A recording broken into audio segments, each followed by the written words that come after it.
माननीय सभापती महोदय, माननीय राज्यपालांच्या अभिभाषणावर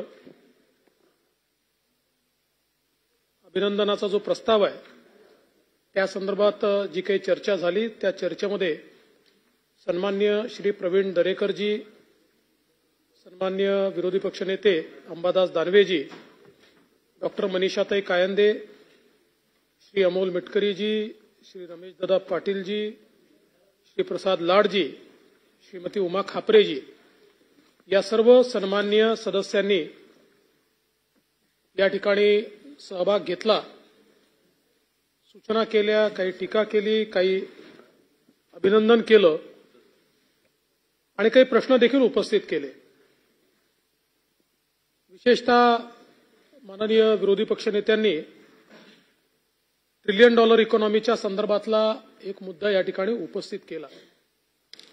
पहिल्यांदा तर मला एक गोष्ट सांगितली पाहिजे की या वर्षीचा आपला जीएसडीपी आपण जर बघितला तर डॉलरची जी काही स्थिर किंमत आहे त्या किमतीनुसार आपण देशातलं पहिलं राज्य झालोय की ज्यांनी हाफ ट्रिलियनचा मार्क हा त्या ठिकाणी पार केला आहे आणि ट्रिलियन डॉलर इकॉनॉमीकडे आपली वाटचाल ही आता वेगाने त्या ठिकाणी सुरू झालेली आहे।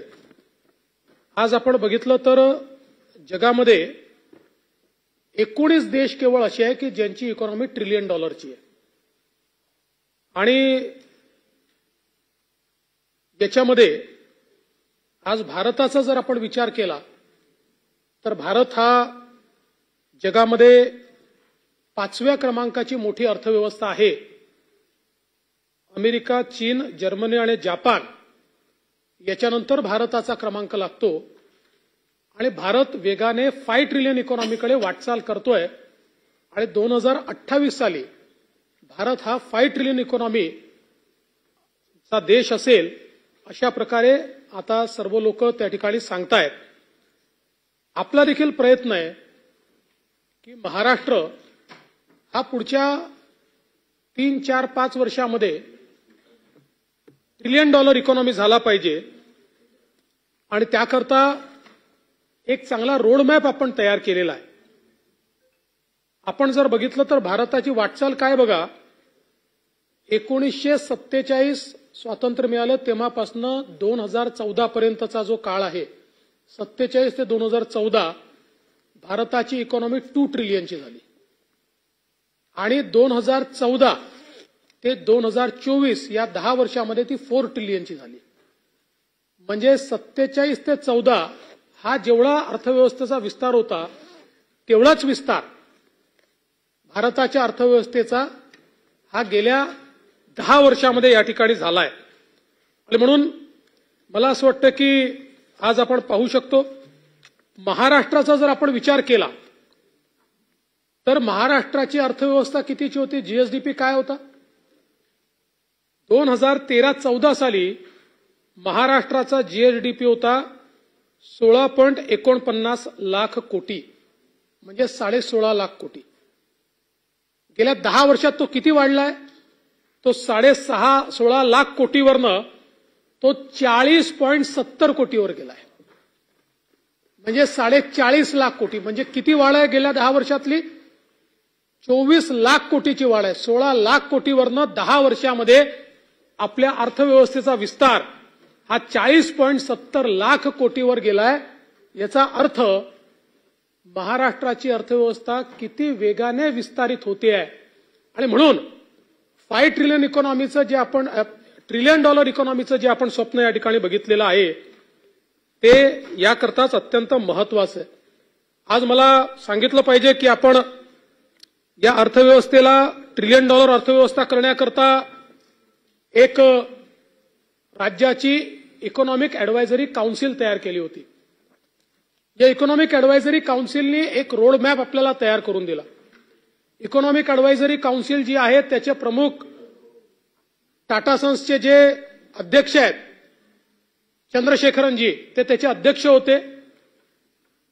वेगवेगळ्या क्षेत्रातले कृषी असेल, उद्योग असेल, आयटी असेल, 20 टॉप सीईओज किंवा वेगवेगळ्या क्षेत्रात काम करणारे एनजीओज यांचे प्रमुख त्याच्यामध्ये होते आणि त्यांनी आपल्याला $1 ट्रिलियन इकॉनॉमीकडे जाण्याकरता गुंतवणूक कशी केली पाहिजे या संदर्भातली सगळी माहिती या ठिकाणी दिली आणि त्यानुसार आपण ती गुंतवणूक वाढवणं देखील सुरू केलं. आज आपण सिंचन क्षेत्राचा विचार केला तर नाबार्डच्या माध्यमातून 15,000 कोटी रुपयाची अतिरिक्त गुंतवणूक आपण करतोय, ज्यातनं 5,000 कोटी रुपये कालव्यांच्या आधुनिकीकरणाकरता देतो. त्यातनं 4.28 लाख हेक्टर सिंचन क्षमता आपण पूर्ण करणार आहोत. 75 अपूर्ण सिंचन प्रकल्प पूर्ण करणार आहोत. ऊर्जा आणि हवामान बदल आणि कृषी या क्षेत्रामध्ये जवळपास $1.1 अब्ज गुंतवणूक ही आपण त्या ठिकाणी करतो. ते पुढे मी कुठे करतो हे देखील सांगणार आहे. त्याचप्रमाणे वेगवेगळ्या प्रकारे ग्रीन हायड्रोजन ज्याचा उल्लेख विरोधी पक्षनेत्यांनी केला त्याही संदर्भात मी पुढे सांगणार आहे. कृषीच्या क्षेत्रामध्ये स्मार्ट प्रकल्पाअंतर्गत 767 शेतकरी उत्पादक कंपन्यांना 1,551 कोटी रुपयाचे एकत्रित अर्थसहाय्य आपण मंजूर केले आहे आणि त्यातनं मोठ्या प्रमाणात आज कृषी क्षेत्रातली जी काही मूल्यवाढ आहे आणि मूल्य साखळी निर्मिती आहे ती मोठ्या प्रमाणात होते.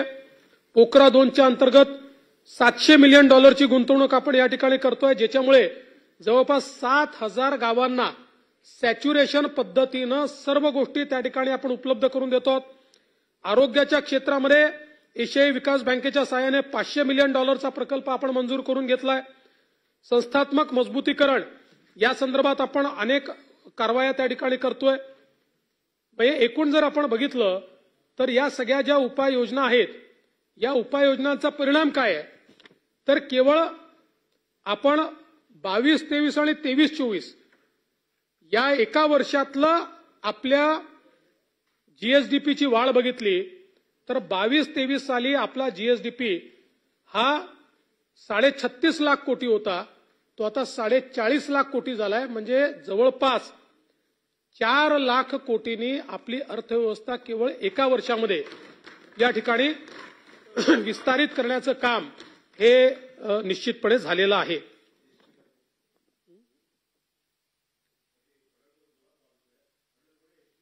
आणि एसटीचं तर आपण पूर्ण कायापालटच करतोय. एसटी ही फायद्यात आणण्याकरता आता एसटीला पूर्ण आपण वैकल्पिक इंधनावर आणतोय, एलएनजीवर आणतोय. करार झालेला आहे. कंप्लीट एसटी ही पुढच्या 2-3 वर्षात एलएनजीवर असेल.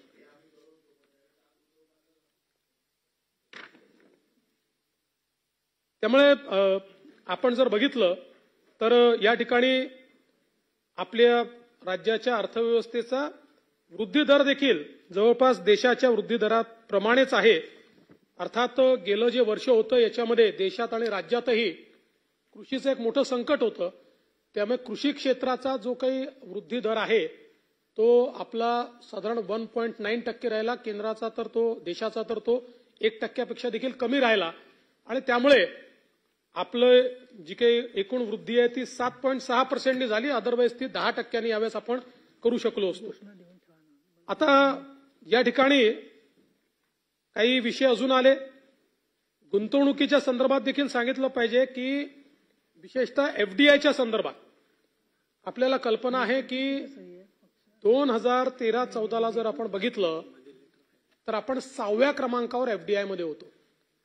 15-16 पासनं तर 19 पर्यंत म्हणजे जेवढे वर्ष मी मुख्यमंत्री होतो त्या प्रत्येक वर्षी किती झाली मी दाखवतो आपल्याला.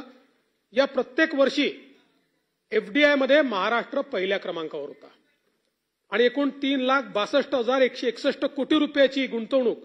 आणि यातले 2 वर्ष असे होते की एका वर्षी देशात झालेल्या गुंतवणुकीपैकी 47% महाराष्ट्रात आली आणि एका वर्षी 42% महाराष्ट्रात आली.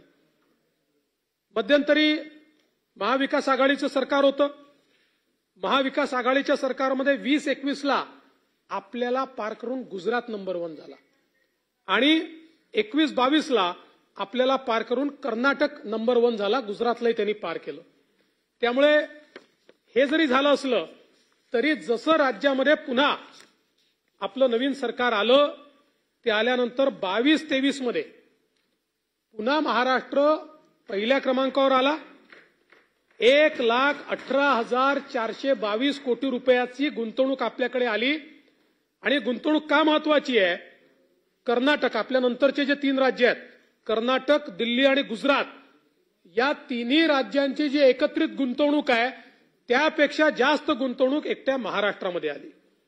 आणि 23-24 मध्ये पुन्हा 1,25,101 कोटी, म्हणजे साधारण आपण गुजरातचं नेहमी सांगत असता म्हणून सांगतो, ही गुजरातपेक्षा दुप्पट आहे.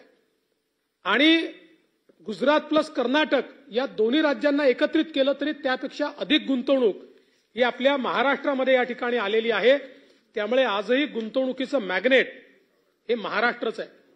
आणि बाकी जी मॅन्युफॅक्चरिंग मधली गुंतवणूक आहे त्याचा जर आपण विचार केला तर जानेवारी 20 ते जून 22 या काळामध्ये साधारणपणे आपल्याकडे आलेली गुंतवणूक आहे 44,932 कोटीची. आणि जुलै, म्हणजे सरकार आल्यानंतर जुलै 22 ते आज तगायात आपली गुंतवणूक आहे मॅन्युफॅक्चरिंग सेक्टरची 1,71,000 कोटी, म्हणजे जवळपास 3 पट नाही 4 पट, जवळपास 4 पट गुंतवणूक जवळपास ही महाविकास आघाडीच्या काळापेक्षा या 2 वर्षांमध्ये पावणे 4 पट म्हणावी लागेल, 4 पट नाही पूर्ण, एवढी गुंतवणूक या ठिकाणी वाढलेली आपल्याला पाहायला मिळते आहे.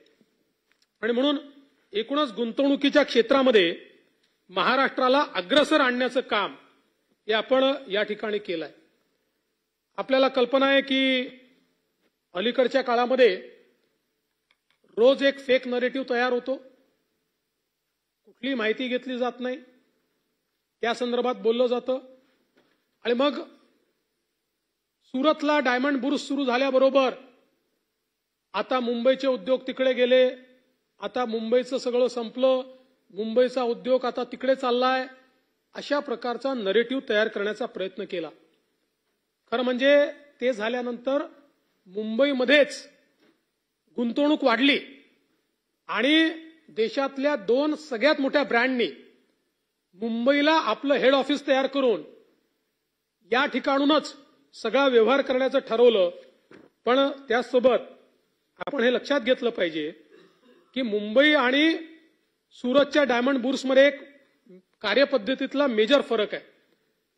सुरत हे मॅन्युफॅक्चरिंगचं, तर मुंबई हे मॅन्युफॅक्चरिंग आणि एक्सपोर्टचं हब आहे. या मुंबईच्या हबमधनं एकही उद्योग सुरतला गेलेला नाही. एखाद्याने आपला एक्स्ट्रा तिथे सुरू केला असेल, पण आता असे डायमंड बुर्स वेगवेगळ्या ठिकाणी त्या ठिकाणी उद्घाटित होतील. कुठलंही राज्य करू शकेल.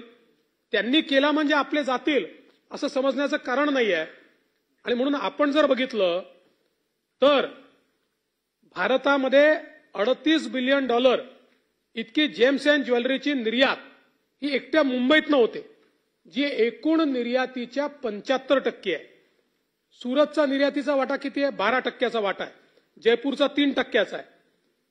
पॉलिश डायमंड जे आहेत त्याच्यामध्ये एकूण निर्यातीपैकी 97% निर्यात ही एकट्या मुंबईतनं होते. आणि खरं तर या ठिकाणी सांगितलं पाहिजे की कोविडच्या काळामध्ये आपण भारत डायमंड बुर्सला निर्यातीची परवानगी उशिरा दिली. तोच एक काळ असा आहे की ज्यावेळी आपली निर्यात ही 97%वरून 94% आली आणि सुरतची निर्यात वाढून 6% गेली. अदरवाईज आपण जर बघितलं तर आता 23-24 मध्ये आपली निर्यात 97.13% आहे आणि सुरतची निर्यात ही 2.57% केवळ या ठिकाणी आहे. आपण जर स्टडेड गोल्ड ज्वेलरी याची निर्यात बघितली तर यामध्ये देखील आपली निर्यात 67% आहे आणि त्यांची निर्यात 10% आहे. प्लेन गोल्ड ज्वेलरीमध्ये देखील त्यांच्या कितीतरी पट ही आपली या ठिकाणी निर्यात आहे. आता मुंबईचा जेम्स अँड ज्वेलरी पार्कला देखील आपण मान्यता दिली आहे, त्यांना जागा दिलेली आहे, त्याला एक्स्ट्रा FSI दिलेला आहे, वीज दरात सवलत दिलेली आहे. जवळपास या ठिकाणी मोठ्या प्रमाणात गुंतवणूक होणार आहे. आणि एवढंच नाही तर आता लॅब ग्रोन डायमंड हा जो प्रकार आलाय, या प्रकाराकरता देखील आपण त्यांना एक FSI एक्स्ट्रा याकरता दिलाय की जो त्यांनी पूर्ण लॅब ग्रोन डायमंड करता या ठिकाणी वापरायचा आहे.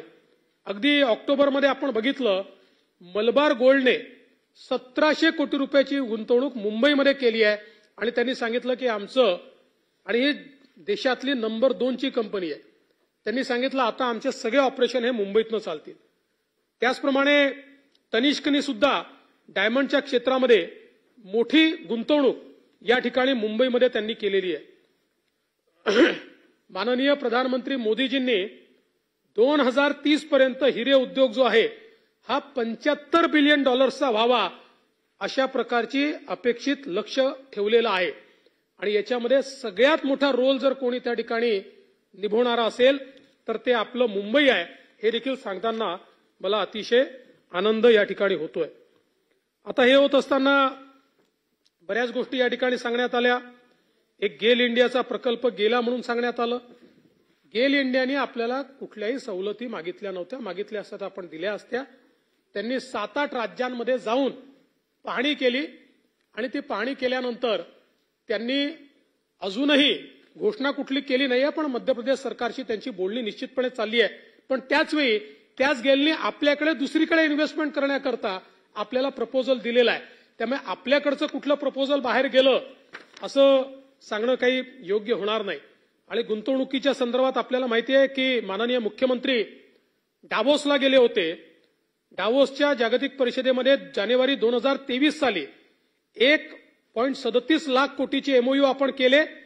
यातल्या 80% एमओयूवर कारवाई झालेली आहे, गुंतवणूक प्रगतीपथावर आहे. जानेवारी 24 मध्ये 2,98,791 कोटी रुपयाचे 23 करार आपण केले. याच्यावरही वेगवेगळ्या टप्प्यांमध्ये कारवाई चाललेली आहे. त्यामुळे डावोसला मुख्यमंत्री महोदय गेल्यानंतर गुंतवणूक तर आलीच, पण ही कागदावरची गुंतवणूक नाहीये, प्रत्यक्ष ही गुंतवणूक होते आहे, हे देखील आपल्या लक्षात मला आणून दिलं पाहिजे.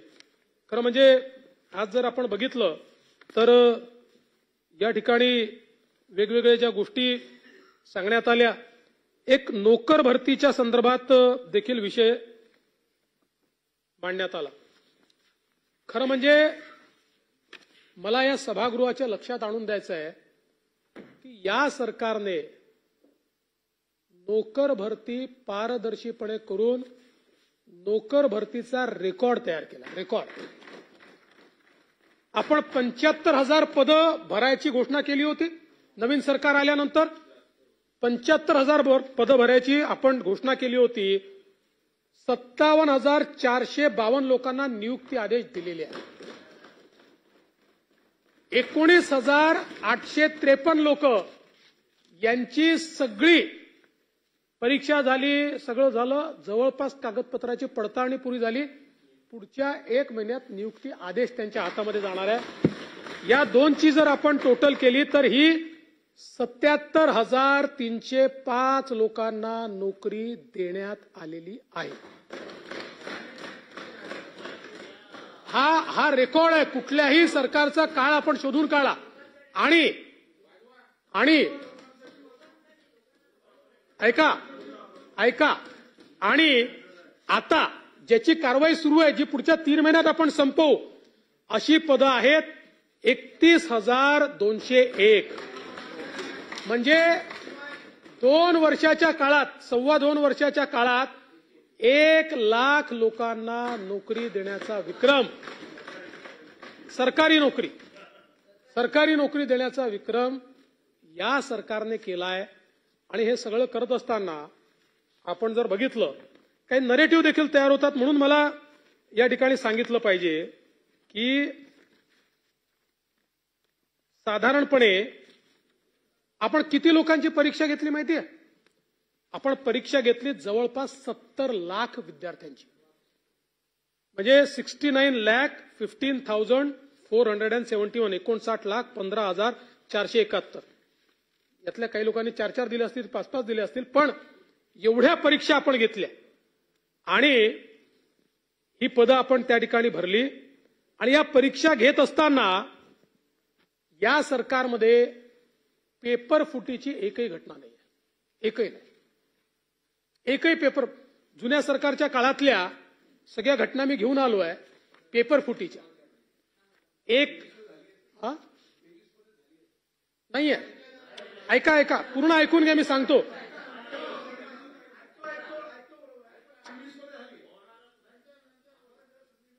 हा ठीक आहे, तेच ऐकत जा, जरा ऐकत जा. अरे ऐका ना, जलसंधारण ऐकून घ्या, ऐकून घ्या. एक जलसंधारणाच्या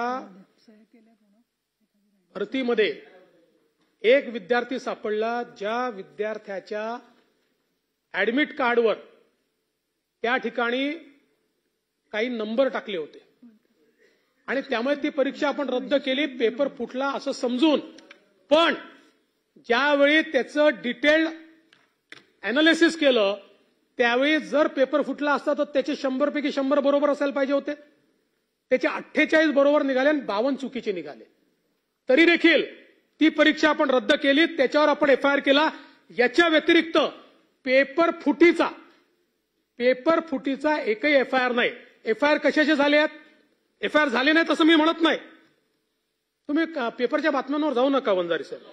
मी अधिकृत सांगतो, आणि नसेल तर माझ्यावर हक्कभंग आणा, अडचण नाहीये. मी हक्कभंग आणा. मी आपल्याला सांगतो, या व्यतिरिक्त 47 घटना घडल्या आहेत. पण त्या कशा घडल्या आहेत? बोगस उमेदवार बसवला, कॉपी करताना पकडलं, इलेक्ट्रॉनिक साधनाचा वापर केला.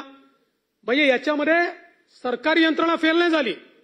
काही लोकांनी हा प्रयत्न, 47 एफआयआर केल्यात आम्ही. मागच्या काळात तर जवळपास असे 67 एफआयआर 68 एफआयआर आहेत तुमच्या 2 वर्षाच्या काळात. पण याही काळात 47 एफआयआर आहेत. पण हे पेपर फुटीचे नाही आहेत. एफआयआर कसे आहेत? एखाद्या विद्यार्थ्यांनी चिटिंगचा प्रयत्न केलाय, 2 विद्यार्थी इलेक्ट्रॉनिक गॅजेट घेऊन आले आहेत, त्या इलेक्ट्रॉनिक गॅजेटमधनं त्यांनी काय करण्याचा प्रयत्न केलाय. 2 गोष्टीतला फरक समजून घ्या. पेपर फुटले तर it is a systemic failure of the government किंवा मशिनरी, असं नाही झालेलं. असं फक्त एक जलसंधारणाच्या याच्यात शंका आली म्हणून रद्द केलं. पण आताही त्याचा अंतिम रिपोर्ट आलाय. आपल्याला पाहिजे असेल तर या सभागृहात ठेवतो. त्या अंतिम रिपोर्टमध्ये आलेला आहे. पूर्ण परीक्षा दिल्यानंतर पेपर फुटला असता तर त्याचे 100 पैकी 48च कसे बरोबर आहे? म्हणजे 50% देखील बरोबर नाही आहेत त्याचे. आणि म्हणून मला असं वाटतं, या सरकारने पारदर्शी प्रामाणिकतेतून 70 लाख तरुणांच्या परीक्षा घेतल्या आणि त्यातनं 1,08,000 तरुणांना या ठिकाणी नोकऱ्या आपण देतो. नरेटिव्ह काय तयार करण्यात येतोय? रोज पेपर फुटतात. नाही, हे चुकीचं आहे. आणि ह्या कारवाया ज्या केलेल्या आहेत, ज्या इंडिव्हिज्युअल्सनी, आता आपण, तुम्हाला तर विद्यापीठाचा अनुभव आहे, दरवर्षी विद्यापीठामध्ये गैरप्रकार करताना आपण लोक पकडतोच. याचा अर्थ विद्यापीठाची चूक नसते ती. ते लोक गैरप्रकार करायचा प्रयत्न करतात. कोणाला चिटिंग करताना पकडतो, कोणाला अजून काही करताना पकडतोय, आपण पकडत असतो. तशाच प्रकारे या ज्या काही, आणि ती जी पण जलसंधारणाची पण जी आहे त्याच्यामध्ये आपण निर्णय घेतला त्यानंतर की संख्या मोठी असल्यामुळे टीसीएसने काय केलं होतं की स्वतःच्या सेंटर सहित काही सेंटर्स घेतले होते. त्यातल्या एका सेंटरवर हे लक्षात आलं आणि म्हणून हाही निर्णय घेण्यात आला की फक्त टीसीएसच्या अधिकृत सेंटरवरच ही परीक्षा होईल, बाहेर ती कोणालाही देण्यात येणार नाही. त्यामुळे ते करेक्टिव्ह आपण घेतलेलं आहे. पण हे सगळं जरी खरं असलं तरीही आपल्याला कल्पना आहे, इतके विद्यार्थी त्या ठिकाणी अभ्यास करतात, प्रयत्न करतात, आणि एखाद्या परीक्षेत काही गैरप्रकार झाला असं लक्षात आलं तर त्यांच्या मनामध्ये एक शंका पण निर्माण होते आणि एक अशा प्रकारची भावना निर्माण होते की असं तर नाही ना की आम्ही इतकी मेहनत करतो आणि कोणीतरी तंत्राचा वापर करून, कोणीतरी व्यवस्थेचा वापर करून त्या ठिकाणी पास होऊन आमची नोकरी घेतो आहे का.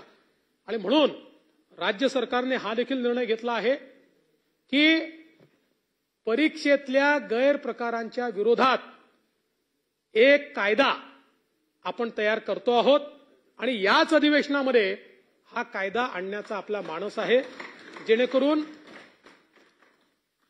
या ठिकाणी आपल्याला पारदर्शी पद्धतीनं या परीक्षा घेता येतील. आपण यासोबत आपण नमो महारोजगार मेळावा म्हणजे प्रायव्हेट सेक्टर जे आहे या प्रायव्हेट सेक्टरच्या अपॉर्च्युनिटीज देखील आपल्या तरुणांना मिळाव्यात याकरता आपण नमो महारोजगार मेळावा या ठिकाणी घेतला। जवळपास 23-24 या वर्षामध्ये आपण जे या ठिकाणी मेळावे घेतले याच्यामध्ये वेगवेगळ्या मेळाव्यांमध्ये आता माझ्याकडे सगळी माहिती आहे की एकेका मेळाव्यात सगळ्यांची एकत्रित माहिती, आता एवढी माहिती देण्याच्या ऐवजी ठाण्याला जो झाला त्याच्यामध्ये 17,529 लोकांना त्या ठिकाणी नोकऱ्या मिळाल्या। बारामतीला जो झाला त्याच्यामध्ये अंतिम निवड झालेले 1285 उमेदवार होते। नगरला जो झाला त्याच्यामध्ये अंतिम निवड झालेले 1954 उमेदवार होते। त्याचबरोबर 8,549 उमेदवारांनी स्वयंरोजगार घेतला। त्याचप्रमाणे लातूरला जो झाला त्याच्यामध्ये 4,548 लोकांना त्या ठिकाणी नोकऱ्या मिळाल्या। नागपूरला जो झाला त्याच्यामध्ये जवळपास 11,000 लोकांना ऑफर लेटर त्या ठिकाणी मिळाले आणि त्यातले 6,000 लोकांना स्वयंरोजगार त्या ठिकाणी मिळाला। त्यामुळे या नमो महारोजगार मेळाव्याच्या माध्यमातून देखील मोठ्या प्रमाणात आपण जी काही भरती आहे ती करू शकलो। पोलीस भरतीच्या संदर्भात देखील या ठिकाणी मला सांगितलं पाहिजे की खूप मोठ्या प्रमाणात हे सरकार आल्यापासून आपण कारवाई केली आणि आताही 17 लाख पदं भरण्याची कारवाई आपली सुरू आहे। याच्यामध्ये जवळपास 25 युनिट जी आहेत त्याची कारवाई पूर्ण झालेली आहे। यावेळेस काही लोकांनी असा देखील आक्षेप घेतला की पावसाळ्याच्या काळात आपण का करताय, परंतु ते करण्याचं कारण एवढंच होतं की समजा आता आपण केले नाही आणि पावसाळ्यानंतर केलं तर आचारसंहिता लागली तर हे वर्ष पूर्ण चाललं जाईल आणि मग त्या उमेदवारांना दुसरी संधी मिळत नाही। जे उमेदवार शेवटच्या वर्षामध्ये असतात, एक वर्ष जर निघून गेलं तर त्यांना पुढची संधी त्या ठिकाणी प्राप्त होत नाही आणि म्हणून आपण आपल्या सगळ्या युनिट्सला सांगितलं की ज्या युनिटमध्ये अशी भरती करताना शक्य आहे जिथे चाचण्या फील्डच्या, कारण सगळीकडे युनिफॉर्म आपल्याकडे पाऊस नसतो, काही ठिकाणी उशिरा पाऊस असतो, त्यामुळे पावसाची परिस्थिती पाहून त्या प्रकारे आपण करावी आणि मला आनंद वाटतो की 25 युनिटनी तर आपली जी काही भरती प्रक्रिया आहे ती अगदी अंतिम स्टेजला त्या ठिकाणी नेलेली आहे आणि जवळपास आपण जर बघितलं तर या ठिकाणी 55% आपली प्रक्रिया ही मैदानी चाचणीची पूर्ण झाली आहे आणि बाकी पण चाचणी ही या ठिकाणी पूर्ण होते आहे। एकूण जर बघितलं तर या कार्यकाळामध्ये आपली जी पोलीस भरती आहे ही आता 40,000च्या वर जाणार आहे, मोर दॅन 40,000। हा देखील एक रेकॉर्ड आहे की 2 वर्षाच्या काळामध्ये 34,000 आणि प्लस 9,000 अशी ही पोलीस भरती या ठिकाणी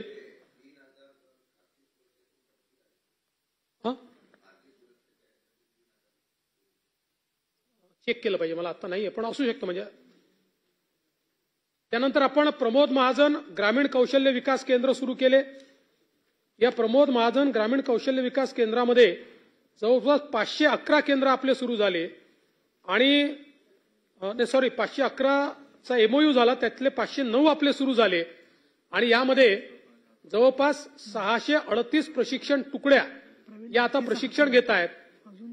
935 तुकड्यांचं प्रशिक्षण पूर्ण झालेलं आहे। 130 प्रशिक्षण तुकड्या 78 प्रशिक्षण केंद्रावर असेसमेंटसाठी पात्र आहेत। 19 तुकड्या 11 प्रशिक्षण केंद्रावर त्यांचे असेसमेंट पूर्ण झालेलं आहे। यामध्ये एकूण नोंदणीकृत उमेदवार जे आहेत 21,126 उमेदवार आहेत की ज्यांना या ठिकाणी हे प्रशिक्षण देण्यात आलेलं आहे आणि आता आपल्याला कल्पना आहे की राज्य सरकारने जी नवीन योजना आणलेली आहे या योजनेमुळे सगळ्या प्रशिक्षित लोकांना त्या ठिकाणी 10,000 रुपये महिन्याचा स्टायपंड, 10,000 रुपये महिन्यापर्यंत 10 लाख मुलांना देण्याचा निर्णय हा आपल्या राज्य सरकारने दिलेला आहे। त्यामुळे आता प्रशिक्षण घेतलेल्या तरुणांना त्या ठिकाणी निश्चितपणे मोठ्या प्रमाणात नोकरी मिळेल अशा प्रकारचा विश्वास हा या माध्यमातून मी व्यक्त करतो।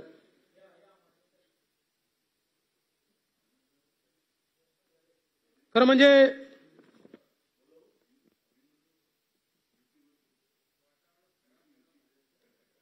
माननीय विरोधी पक्षनेत्यांचं मी एका गोष्टीकरता आभार मानेन की त्यांनी आपल्या भाषणामध्ये सांगितलं की जलयुक्त शिवार योजना जर नीट राबवली गेली असती तर पाण्याची कुठेही कमतरता नसती. त्याबद्दल मी त्यांचे आभार मानतो. कारण हे खरंच आहे की मध्यंतरीच्या काळात 2.5 वर्ष आपण ही योजना बंद करून ठेवली होती. ते इन्क्वायरी झाली पण खोदापाड चुहा भी नाही निघला, त्याच्यामुळे तो काही प्रश्न नाहीये. पण मला असं वाटतं की माननीय विरोधी पक्ष नेत्यांना या योजनेचं महत्त्व कळलं हे अत्यंत महत्त्वाचं आहे. शेवटी राज्याचा विकास हा एकटा सत्ता पक्ष करत नसतो, सगळ्यांना मिळून करायचा असतो. त्यामुळे काही चांगल्या योजनांवर सहमती झाली तर ते राज्याच्या हिताचं असतं. त्यामुळे पुढे निश्चितपणे त्याला कुठली ते या ठिकाणी करणार नाही.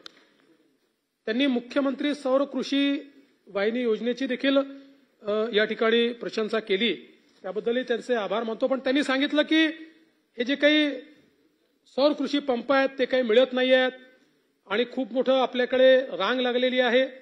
तर मला आपल्याला या संदर्भातलं सगळं स्टॅटिस्टिक्स या ठिकाणी सांगितलं पाहिजे की आपण जर बघितलं तर मागचं जे वर्ष होतं यात अजून एक रेकॉर्ड आपण तयार केला.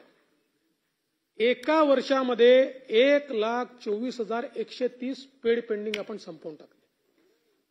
आजपर्यंतचा रेकॉर्ड आहे. आणि आता पेड पेंडिंग किती आहेत आपल्याकडे? फक्त 30,821 पेड पेंडिंग आपल्याकडे आहेत.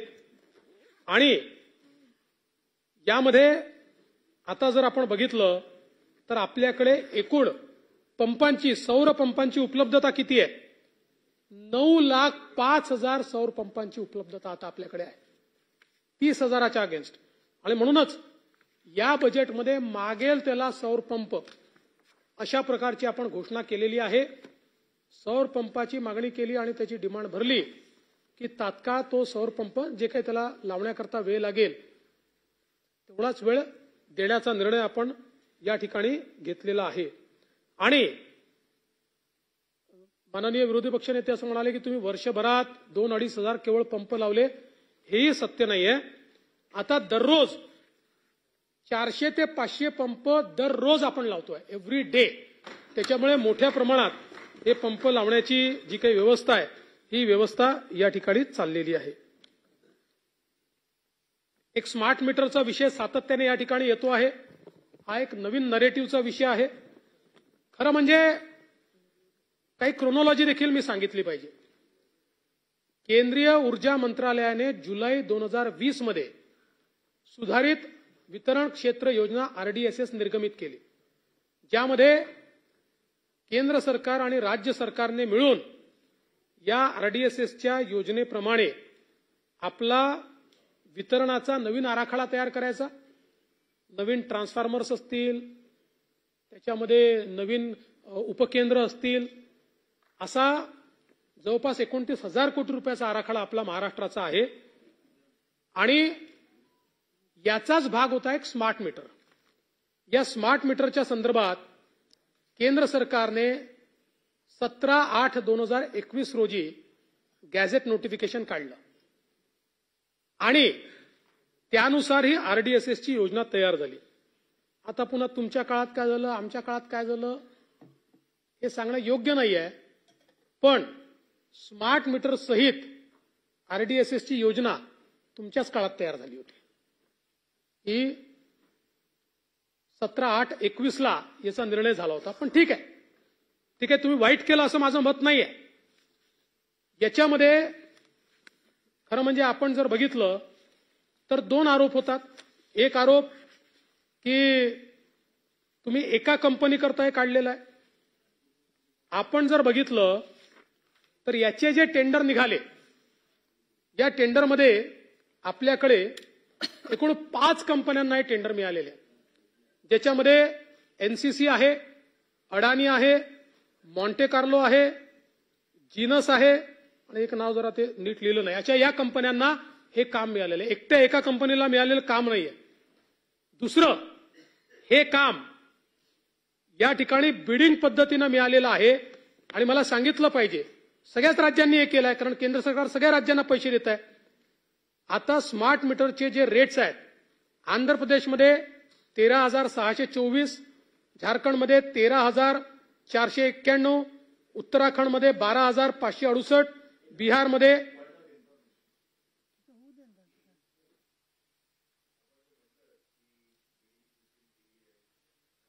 पैकी एकाच कंपनीला का देतोय? एकच कंपनीला आरोप याच्यासाठी आहे की त्याच्यात अट घातली आहे की ज्या कंपनीला सौर आणखीन दुसरी हायड्रो जे देऊ शकतात अशाच कंपन्यांना एलिजिबल केलं जाईल आणि अशा कंपन्यांमध्ये फक्त अडाणी एकटीच एलिजिबल होते म्हणून हा आरोप आहे. नाही परब साहेब, थोडं ब्रीफिंग चुकलंय. याच्यामध्ये असं कुठलीच अट नव्हती आणि म्हणूनच याच्यामध्ये एकूण 7 कंपन्या या पात्र झाल्या आणि त्याच्यापैकी 5 लोकांना आपण कार्यादेश दिले. म्हणजे एका कंपनीला दिलेलं नाहीये, कार्यादेश दिले.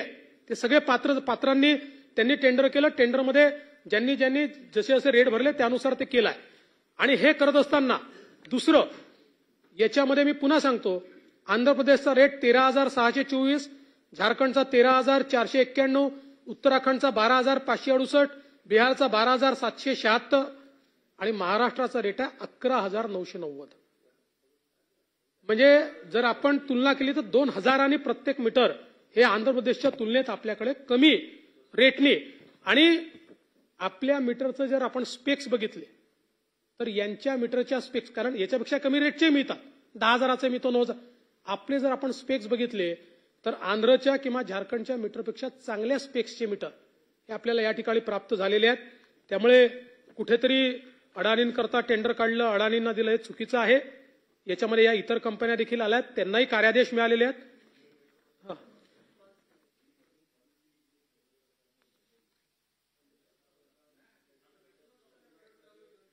नाही त्यातही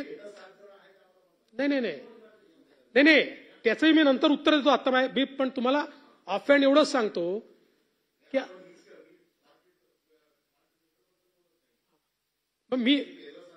मी स्मार्ट मीटर बद्दल सांगतोय. पण एक सांगतो, तुम्ही जे सांगितलं ना तेही ब्रीफिंग थोडं चुकलेलं आहे. ही बंडलिंगची सिस्टीम आहे. बंडलिंगची सिस्टीम काय आहे की आपल्याला विजेचे दर जर कमी आणायचे असतील तर समजा एखादा पंप स्टोरेज आहे, तर पंप स्टोरेज सोबत आपण सोलर बंडलिंग करतो. ही सिस्टीम CERCने दिलेली आहे किंवा MERCने दिलेली आहे. त्यांचं म्हणणं काय आहे की रेट्स हे पुढच्या 15-20 वर्षाकरता आरीचे एका फ्लोअरवर असले पाहिजेत आणि त्यासोबत एखाद्या आरीमध्ये रेट जर जास्त येत असतील तर जिथे रेट कमी येतात अशा आरीचं त्याच्याशी बंडलिंग केलं पाहिजे. आणि ते बंडलिंग केलं तर तुम्हाला पुढचे 15 वर्ष एक फ्लोर रेट मिळतो. अशा प्रकारे त्यांनी काढलाय. आणि त्याही टेंडरमध्ये तेही आपलं निघायचं आता, MERCकडे मंजुरीला गेलाय, पण त्याच्यामध्ये पात्र 6 कंपन्या आहेत, एकटे अडाणी नाही आहेत. कॉम्पिटिटिव्ह बिडिंग आहे, पण तो वेगळा विषय आहे. आता सगळ्यात महत्वाची गोष्ट, राज्य सरकारने निर्णय घेतलेला आहे सर्वसामान्य ग्राहकांना प्रीपेड स्मार्ट मीटर बसवण्यात येणार नाही. त्यामुळे हा नरेटिव्ह आता बंद करा. या सभागृहाच्या फ्लोअरवर सांगतोय, सर्वसामान्य ग्राहकांना स्मार्ट प्रीपेड मीटर लावण्यात येणार नाही. हे आता कुठे लावण्यात येणार आहे? बसवलेच नाहीये.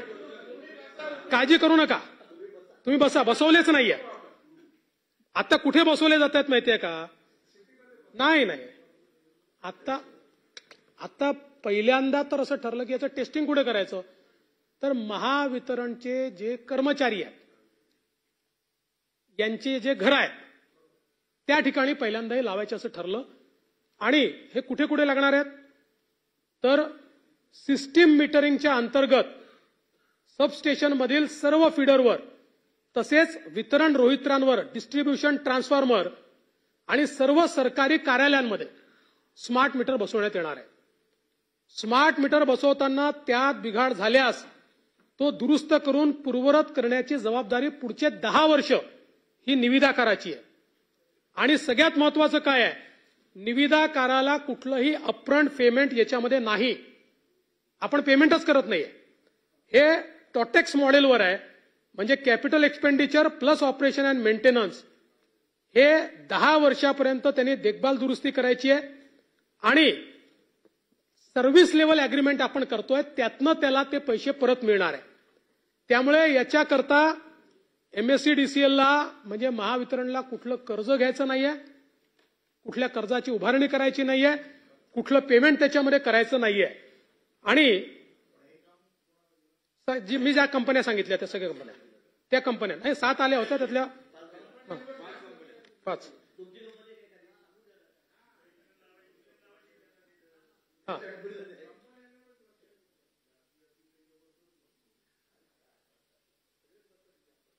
आणि याच्यामध्ये केंद्र सरकार आपल्याला प्रत्येक मीटरच्या पाठी काही अनुदान त्या ठिकाणी देतं आहे. त्यामुळे स्मार्ट मीटर बसवल्यामुळे जी वाणिज्यिक हानी कमी होणार आहे त्यातनंच याचे पैसे द्यायचे आहेत. ते ग्राहकांकडूनही वसूल करायचे नाही आहेत आणि ते सरकारला देखील द्यायचे नाही आहेत. आणि म्हणून मला असं वाटतं की हे जे काही या ठिकाणी स्मार्ट मीटरच्या नावावर जो नरेटिव्ह तयार करण्याचा प्रयत्न आहे तो कसा फेक नरेटिव्ह आहे हे देखील या ठिकाणी आपण सगळ्यांनी लक्षात घेतलं पाहिजे.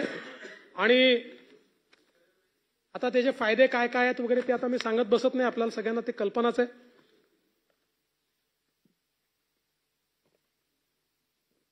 एक माननीय विरोधी पक्षनेत्यांनी किसान सन्मान योजनेच्या संदर्भातला मुद्दा उपस्थित केला होता. खरं म्हणजे आता केंद्र सरकारने त्यांचा हप्ता दिला की आपला हप्ता आपण देतो. केंद्र सरकारने नवीन पंतप्रधान मोदींनी शपथ घेतल्यानंतर नवीन मंत्रिमंडळामध्ये किंवा नवीन निर्णयामध्ये पहिला निर्णय हा केला आणि शेतकऱ्यांना किसान सन्मान योजनेचा हप्ता त्यांनी दिलाय.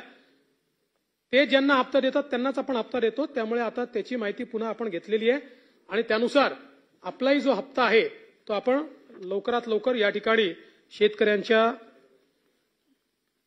कडे जमा करणार आहोत. एक अजून या ठिकाणी सांगण्यात आलं की हमीभाव केंद्र सरकार वाढवत नाही, हमीभाव तेच आहेत.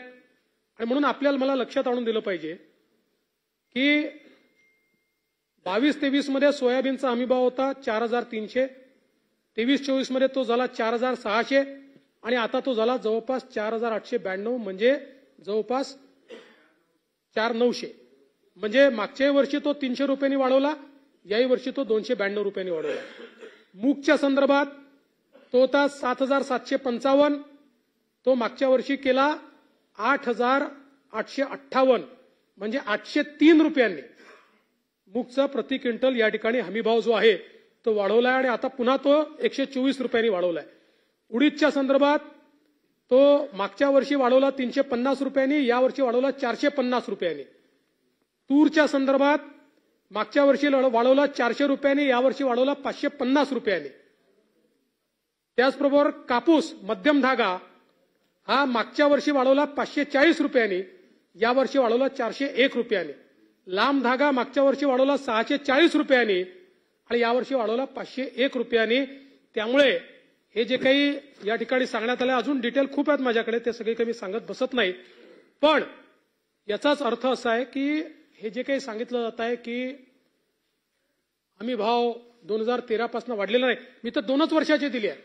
माझ्याकडे पूर्ण आकडेवारी आहे, दरवर्षी वाढले किती आणि 13 मध्ये आणि आता मध्ये किती फरक पडला आहे याची देखील आकडेवारी माझ्याकडे आहे. आणि यासोबत 4 ते 14 या काळातही वाढ किती होती त्याची आकडेवारी माझ्याकडे आहे. पण आता ती सांगून मी फार कंपॅरेटिव्ह या ठिकाणी बोलत नाही. यासोबत आज आपल्याला कल्पना आहे की विशेषतः राज्य सरकारने सिंचनाच्या संदर्भात मोठ्या प्रमाणात काम सुरू केलंय. महाविकास आघाडीच्या सरकारमध्ये जी सुधारित प्रशासकीय मान्यता होती त्याच्यावर मोठ्या प्रमाणात आपण रोक लावून दिली होती. त्याचं कारण काय होतं माहित नाही. मी ज्यावेळेस तत्कालीन सिंचन मंत्री माननीय जयंतराव पाटील यांना विचारलं तर ते नेहमीच्या पद्धतीने हसले. मला म्हणाले आता मी काय करू, माझा तर प्रयत्न होता पण नाही झालं. पण जे काय असेल, मला सांगताना आनंद वाटतो की आतापर्यंत आपण 121 सिंचन प्रकल्पांना या ठिकाणी फेर प्रशासकीय मान्यता दिली आहे. आणि यासोबत सगळ्यात महत्वाकांक्षी कार्यक्रम राज्य सरकारने हातात जर कुठला घेतला असेल तर तो या ठिकाणी नदी जोड प्रकल्प जे आपण करतो आहोत की ज्यातनं मोठ्या प्रमाणात तुटीच्या खोऱ्यामध्ये पाणी हे पोचणार आहे. यातला एक महत्वाचा प्रकल्प आहे वैनगंगा नळगंगा नदीजोड प्रकल्प. आपल्याला कल्पना आहे की गोसेखुर्दच्या खालून 100 टीएमसी पाणी वाहून जातं. जे पाणी वरचा मध्य प्रदेश वापरू शकत नाही, जे पाणी खालचा तेलंगणा आंध्र प्रदेश वापरू शकत नाही, हे समुद्रात जातं. आणि म्हणून याच्यावर आपण योजना तयार केली आणि यातलं 62 टीएमसी पाणी जे आहे हे आता वापरायच्या संदर्भात हे वैनगंगा नदीतनं नळगंगा नदीपर्यंत न्यायचं. अशा प्रकारचं आपण हा कार्यक्रम हातामध्ये घेतलेला आहे. याच्यामध्ये जवळपास विदर्भातलं 3,71,000 हेक्टर एवढी जमीन ओलिताखाली येणार आहे आणि जवळपास सगळ्या दुष्काळी पट्ट्यातली आहे. यामध्ये नागपूर, वर्धा, अमरावती, यवतमाळ, अकोला आणि बुलढाणा या सगळ्या जिल्ह्यांचा समावेश आहे. आणि आता याच्या पुढच्या लिंकवर आम्ही काम करतोय, त्यात वाशिम जिल्हा देखील त्यामध्ये समाविष्ट होणार आहे. या प्रकल्पाच्या अंतर्गत 31 नवीन धरणं आणि 6 अस्तित्वातील धरणांची उंची वाढ तसेच जवळपास 426 किलोमीटरचा या ठिकाणी आपण कालवा तयार करणार आहोत, जोड कालवा. म्हणजे एक प्रकारे या नदीपासून त्या नदीपर्यंत 426 किलोमीटरची नवीन नदी तयार होणार आहे. आणि यातनं आपण जर बघितलं तर प्रकल्पाची अंदाजित किंमत 88,575 कोटी आहे आणि गुणोत्तर 1.55 आहे आणि आर्थिक परतावा देखील 9.26% आहे.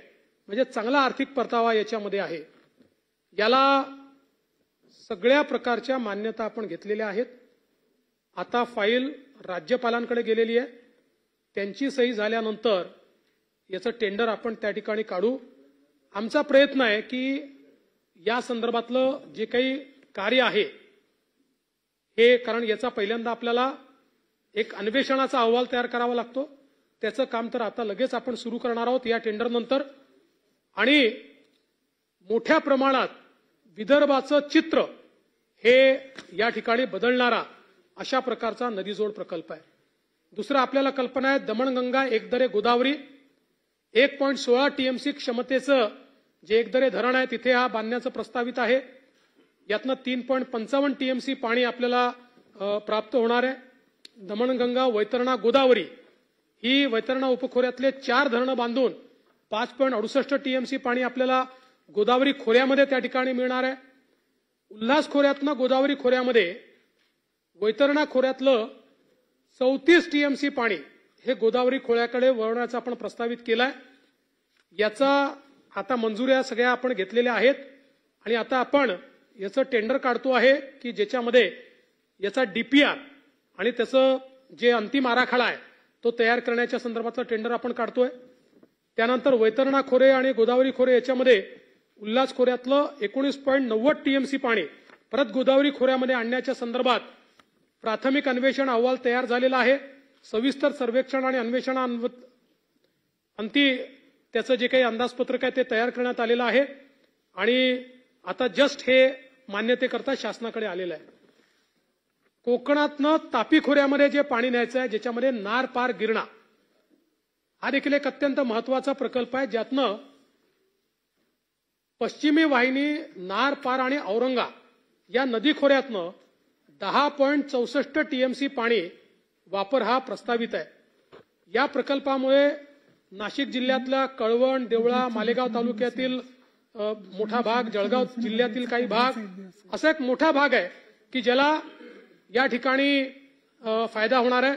जवळपास मालेगाव तालुक्यात कळवण, देवळा, मालेगावमध्ये 25,000 हेक्टर, जळगाव जिल्ह्यात 17,000 हेक्टर, स्थानिक वापर 7,000 हेक्टर असं जवळपास 49,000 हेक्टर जमिनीला याचा लाभ होणार आहे. या योजनेत 9 नवीन धरणं आपण त्या ठिकाणी तयार करतो आहोत आणि त्यातनं तापी खोऱ्यातलं पाणी चकणापूर धरणामध्ये आपण आणण्याची योजना तयार केली आहे. 7,015 कोटी रुपयाची याची किंमत आहे आणि याचा आर्थिक परतावा 11% आहे. त्यामुळे अतिशय फिजिबल अशा प्रकारचा खरं म्हणजे हा प्रकल्प त्या ठिकाणी आहे आणि याला देखील SLTCने मान्यता दिलेली आहे आणि आता MWRRA कडे गेलाय. पुढच्या 15 दिवसात त्याची देखील मान्यता ही आपण घेणार आहोत. त्यामुळे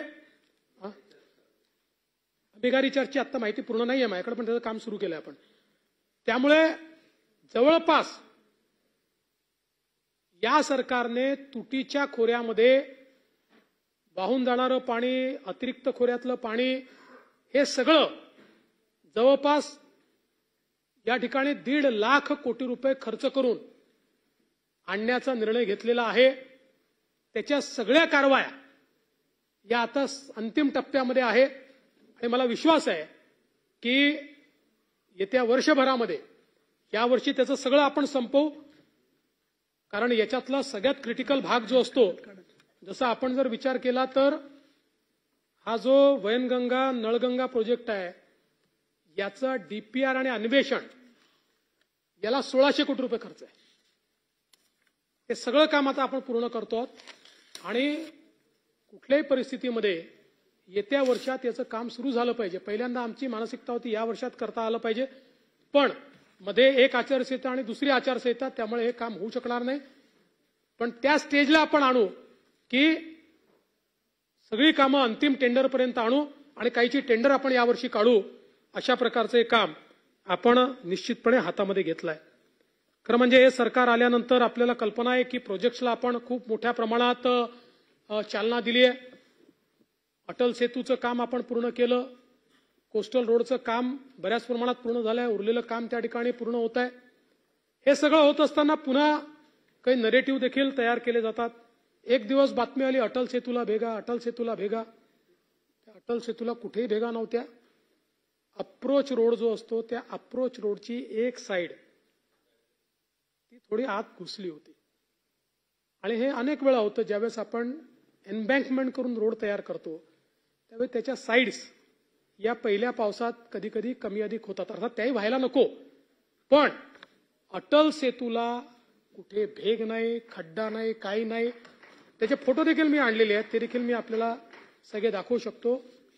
या अटल सेतूमुळे मुंबई आणि नवीन मुंबई जोडलं गेलं, मुंबई आणि रायगड जोडलं गेलं.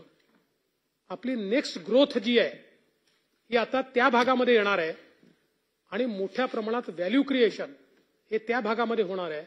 आणि दुसरीकडे आपल्याला कल्पना आहे की जो आपला कोस्टल रोड आहे, हा कोस्टल रोड बांद्रे वर्सोवाचं काम चाललंय.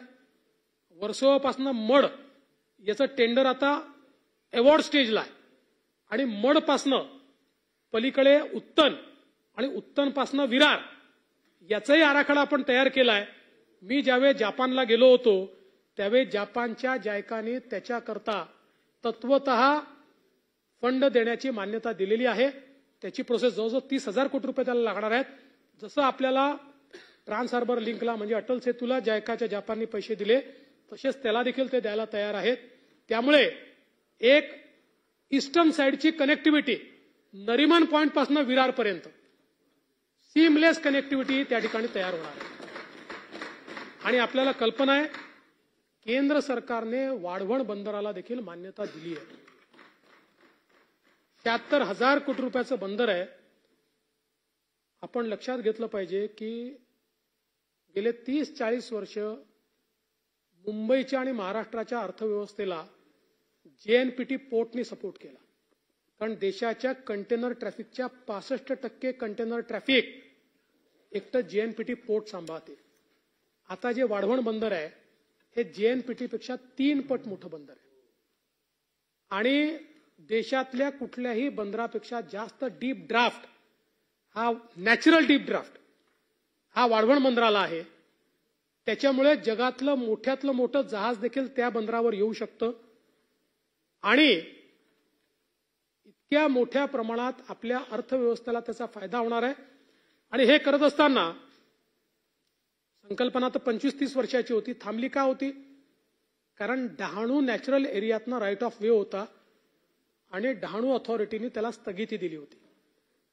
मी मुख्यमंत्री असताना आम्ही हा निर्णय केला की आपल्याला याला नवीन राईट ऑफ वे शोधता येतो का.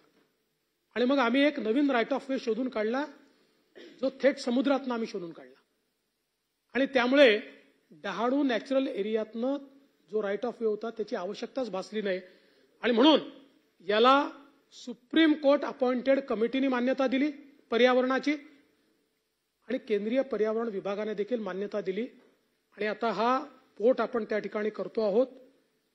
माझा विश्वास आहे पुढच्या 30 वर्षाची महाराष्ट्राची अर्थव्यवस्था जी आहे ही एकदा हा पोर्ट झाला की हा पोर्टच संचालित करेल. आणि आपल्याला कल्पना आहे जगामध्ये आर्थिक महासत्ता त्याच आहेत की ज्यांच्याकडे पोर्ट लेड डेव्हलपमेंट आहे, ज्यांच्याकडे मोठे पोर्ट आहे. त्या मोठ्या पोर्टची कमतरता देशामध्ये होती. आपण सप्लाय चेनचा भाग बनू पाहतो आहोत, पण आपल्या जेएनपीटी पोर्टवरील टर्न अराउंड टाइम फार मोठा आहे, कारण पोर्ट कमी पडतं, पोर्ट कॅपॅसिटी कमी पडते. आज वाढवण बंदर ती कॅपॅसिटी तयार करणार आहे. त्यामुळे जसं मुंद्रा पोर्टने गुजरातला फायदा दिला, आपल्या जेएनपीटीने महाराष्ट्राला फायदा दिला, असा महाराष्ट्राला आता सर्वाधिक फायदा या वाढवण बंदरामुळे होणार आहे.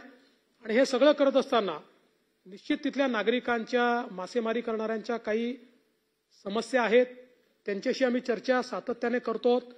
त्यांच्यातल्याही काही लोकांना आम्ही हे पटवून दिलं की त्यांचं नुकसान न करता हे सगळं आम्ही त्या ठिकाणी करणार आहोत.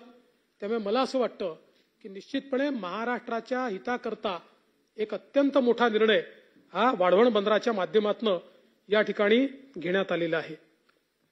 मला सांगितलं पाहिजे की राज्य सरकारने अनेक चांगल्या योजना या ठिकाणी आता घोषित केल्यात. माझी बहीण लाडकी किंवा माझी लाडकी बहीण एक अत्यंत महत्वाकांक्षी योजना महाराष्ट्र सरकारने घोषित केली आहे. या योजनेच्या अंतर्गत आता काल त्यात काही बदल करण्यात आले आहे. 21 वर्षापासून 65 वर्षापर्यंत ज्या महिला आहेत या महिलांना 2.5 लाख रुपयाच्या आत ज्यांचं उत्पन्न आहे 1500 रुपये महिना देण्याचा निर्णय घेण्यात आला.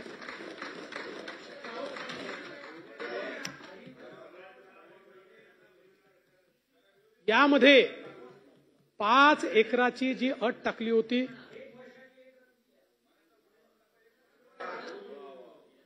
भाऊ 5 एकराची जी अट टाकली होती ती अटही काढून टाकण्यात आलेली आहे.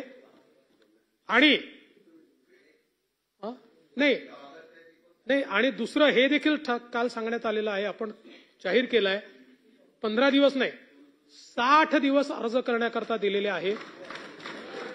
60 दिवसामध्ये जे अर्ज करतील त्यांना 1 जुलैला त्यांनी अर्ज केला असं समजून 2 महिन्याचं पेमेंट मिळेल.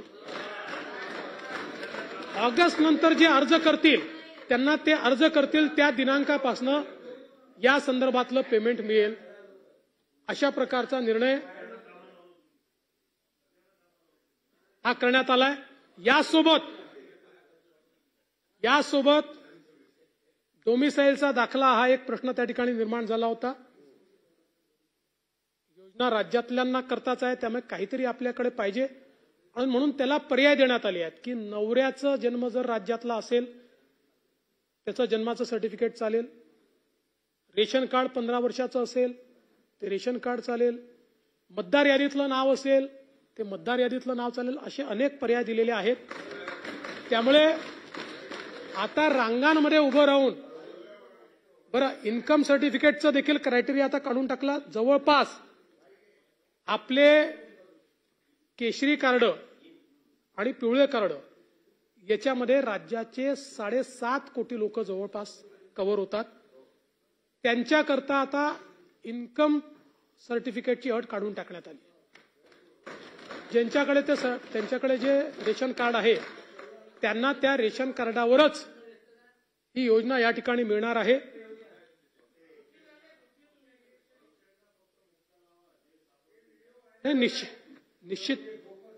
निश्चितपणे मी या माध्यमातनं आमच्या सर्व भगिनींना विनंती करतो, कोणीही एजंटच्या नादी लागू नका. कोणी जर एजंट येत असेल तर तक्रार करा. अमरावतीमध्ये एका सरकारी कर्मचाऱ्यांनी गडबड करण्याचा प्रयत्न केला. काल त्याला नोकरीतनं काढून टाकलं, सस्पेंड केलं आणि त्याला बडतर्फ देखील करण्याचा विचार राज्य सरकार करत आहे. यासोबत सेतू केंद्र वगैरे यांनी किंवा आपल्या अंगणवाडी सेविका असतील, या सगळ्यांनी या योजनेमध्ये मदत करावी म्हणून प्रति व्यक्ती किंवा प्रति फॉर्म 50 रुपये राज्य सरकार त्यांना देणार आहे आणि याच्या वरचे पैसे जो सेतू केंद्रवाला घेईल आणि तशा प्रकारचा पुरावा मिळेल त्यांचं सेतू केंद्र रद्द करण्यात येईल, हाही निर्णय घेण्यात आला. काढले सगळे ऑर्डर काढलेले आहेत. त्यामुळे पारदर्शी पद्धतीनं हे करण्याचा आपला प्रयत्न आहे. अर्थात सुरुवातीच्या काळात काही अडचणी येतात, कारण शेवटी आपण ऑनलाईन पद्धतीनं या सगळ्या गोष्टी, ऑफलाईनही चाललाय पण ऑनलाईन जेवढं होईल तेवढं जास्त लवकर आपल्याला पैसे देता येतील. त्यामुळे जेवढं जास्तीत जास्त ऑनलाईन करता येईल तेवढा आपला प्रयत्न आहे. आता हे खरं आहे की एकाच दिवशी खूप लोक तुटून पडतात त्याच्यावर, किंवा खूप सेतू केंद्रवाले एका वेळी जेव्हा लॉग इन करतात तर सुरुवातीच्या काळामध्ये काही काळ आपल्याला ते सर्व्हर स्लो झालाय वगैरे असं पाहायला मिळतं. आता त्याही अडचणी काढल्या, जिथे अडचणी दिसत आहेत त्या अडचणी दूर करण्याचा आपला प्रयत्न आहे. त्यामुळे निश्चितपणे ऑगस्ट महिन्यापासून माझी लाडकी बहीण, मुख्यमंत्री माझी लाडकी बहीण योजना, या योजनेचे पैसे हे लाभार्थ्यांचे आणि एक मोठी मागणी येत होती की याचा मिसयूज होऊ नये म्हणून एका कुटुंबामध्ये 2 महिलांना देण्याचा निर्णय झालेला आहे. एक विवाहित असेल तर एक अविवाहितला देखील देण्याचा निर्णय त्या ठिकाणी झालेला आहे. त्याच्यामुळे याच्यात कुठली डिस्पॅरिटी किंवा आम्ही कुटुंब नियोजन करून चूक केली का असा जो सवाल येतो त्या सवालाचं देखील उत्तर हे या प्रश्नाच्या माध्यमातून आपण दिलेलं आहे. यासोबत आपल्याला माहिती आहे की मुलींकरता जी काही 50% शिष्यवृत्ती होती ती आता 100% देण्याचा निर्णय हा राज्य सरकारने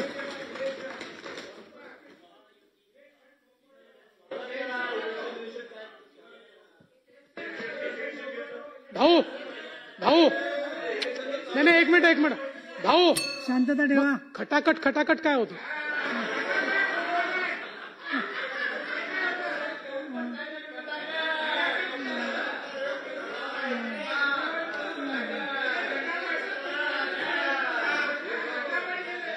माननीय विरोधी पक्षनेत्यांनी विद्यार्थ्यांच्या गणवेशाच्या संदर्भातला मुद्दा देखील उपस्थित केला होता.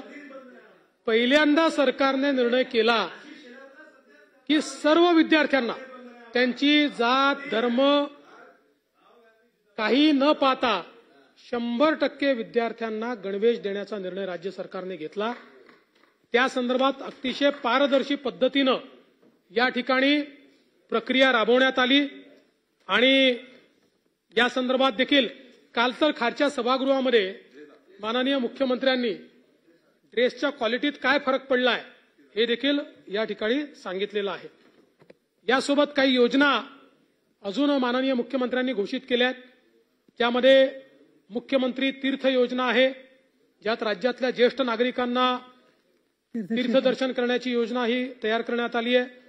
मुख्यमंत्री वयोश्री योजना आहे की ज्याच्यामध्ये केंद्र सरकारच्या वयोश्री योजनेमध्ये जे गॅजेट्स नाही आहेत पण 60 वर्षाच्या वरच्या लोकांना लागतात असे सगळे गॅजेट्स हे राज्याच्या योजनेतून देण्याकरता या ठिकाणी मुख्यमंत्री वयोश्री योजना त्या ठिकाणी सुरू केलेली आहे. आणि यासोबत वेगवेगळ्या योजना ज्या आहेत त्या देखील आपल्या सर्वांना त्याची कल्पना आहे.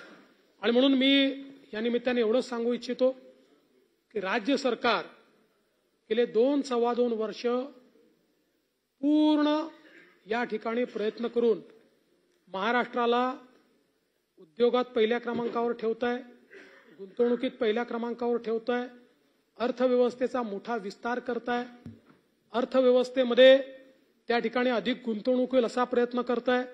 सामाजिक क्षेत्रामध्ये जे विविक्षित घटक आहेत, म्हणजे महत्वाचा विषय सांगायचा राहिला, आपल्या शेतकऱ्यांकरता आपल्या सरकारने निर्णय घेतला.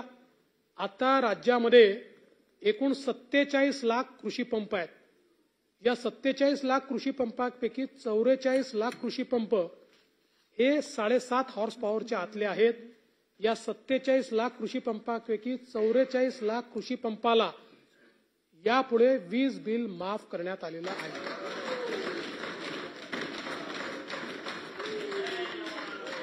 असे शशिकांतजी 3 लाख पंपांनी काही 3 लाख पंपांनी काही फार फरक पडतो असं राज्य सरकारचं मत नाही. प्रिन्सिपली हे का केलंय, आपल्याला पाणी उपसा जो आहे त्याच्यावरही निर्बंध आणायचे आहेत. आणि आपण जर 10 हॉर्स पॉवर केलं, भीती अशी आहे सगळे 7 हॉर्स पॉवर वाले आता मोफत वीज आहे म्हणून जर 10 हॉर्स पॉवरला गेले, सगळे नाही जाणार पण काही लोक जाऊ शकतात. कारण शेवटी माणूस आपल्या बजेटचा विचार करतो, मग थोडक्यात करून घ्यावं म्हणून मग 7 हॉर्स पॉवर लावून टाका. तर त्या ठिकाणी जर अधिक उपसा सुरू झाला तर मोठ्या प्रमाणात अडचण होईल. तथापि 10 हॉर्स पॉवर वाले जे लोक आहेत त्यांना काही वेगळा इन्सेंटिव्ह देता येईल का याचा जरूर आम्ही विचार करू, कारण तेही आपलेच नागरिक आहे.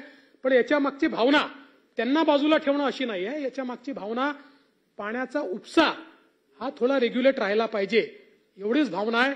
त्यामुळे आमच्या शेतकऱ्यांना मोठा दिलासा देण्याचं काम हे राज्य सरकारने या ठिकाणी केलेलं आहे. आणि म्हणून मला असं वाटतं की सन्माननीय मुख्यमंत्र्यांच्या नेतृत्वात अतिशय धडाडीनं आणि वेगाने हे सरकार काम करत आहे.